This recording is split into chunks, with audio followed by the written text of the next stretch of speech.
મહેસાણા જિલ્લા કલેક્ટરને અપાયું આવેદનપત્ર ઓબીસી અનામત વર્ગીકરણ માટે અપાયું આવેદનપત્ર ઓબીસી અનામત વર્ગીકરણ પ્રદેશ અધ્યક્ષ તારક ઠાકોરના હસ્તે અપાયું આવેદનપત્ર મહેસાણા જિલ્લાનું જગાજી ઠાકોર મહેસાણાએ કર્યું સફળ અને સબળ નેતૃત્વ ઓબીસી અનામતમાં વિકાસથી વંચિત જ્ઞાતિ સમાજોની ઉઠી ઉગ્ર માંગ ગુજરાત સરકાર ઓબીસી અનામત વર્ગીકરણ કરવા સમક્ષ સત્તાધિકારી 20% જ્ઞાતિઓ 80% જ્ઞાતિઓના લઈ જાય છે સરકારી લાભ એવા આક્ષેપ અન્ય રાજ્યોમાં ઓબીસી અનામત વર્ગીકરણ થયું છે સફળ ઓબીસી વર્ગીકરણ નહીં થશે તો ઉગ્ર દેખાવો ગાંધીનગર એવી ગર્ભિત ચીમકી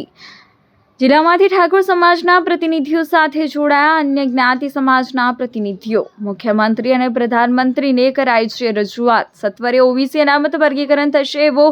દ્રઢ વિશ્વાસ હું ગુજરાત ઓબીસી અનામત વર્ગીકરણ સમિતિનો કન્વીનર છું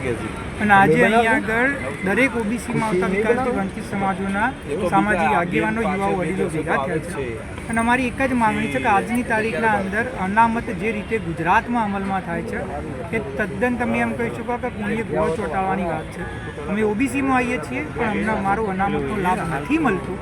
કારણ કે ઓબીસીમાં 146 જ્ઞાતિઓ આવે છે અને આ 146માંથી અમુક એવી જ્ઞાતિઓ છે કે જે સામાજિક શૈક્ષણિક રીતે પછાત છે જ નહીં કે દરેક રીતે શિક્ષિત છે જાગૃત છે એમના બહુ જ અધિકારીઓ છે અને તો એ બધું રહેવાનું ધંધા રોજગાર શિક્ષણ બધું સમૃદ્ધ જ્ઞાતિઓ અર્જુનજી ઠાકોર મહેસાણા લાઈવ 108 ન્યૂઝ ગુજરાત।